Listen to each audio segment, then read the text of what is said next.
Today we're talking about pour-over wills. You might have heard that if you've been surfing the web looking for information on wills. Well, the question is, when do you need a pour-over will? Let's talk about what it is first. So a pour-over will just says that I want any property that I own to go this particular place, which is normally a trust. So we're going to pour over all of our assets into a trust. So a pour-over will is very commonly used whenever we do a trust-based plan. Let me give you an example to make it a little more concrete.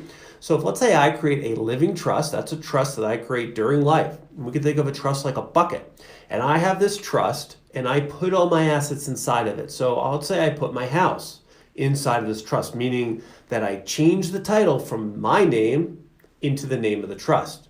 So I do that, but now fast forward a number of years, and let's say I buy a vacation home in Florida, and I forget to transfer the title into the name of the trust. Then I die. Well, what happens? Well, the one house, my Colorado house, is in the trust. No probate on that house. But the other house in Florida, it's not in the trust. So it doesn't just automatically go into the trust because I have a trust. It's got to get there through some way.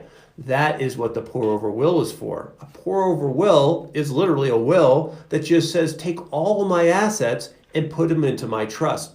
It's like a catch-all, we can think about it. So yes, I do want to fund my trust during life because I'm trying to avoid probate in most cases.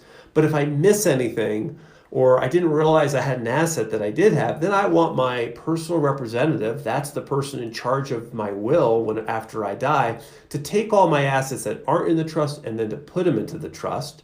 And then the trustee, that's the person in charge of the trust, just follows my instructions in the trust. I'm Bill Henry. I'm an estate planning attorney with Robinson and Henry. If you've got any questions on pour-over wills in Colorado, feel free to drop me a line. I will talk to you next time.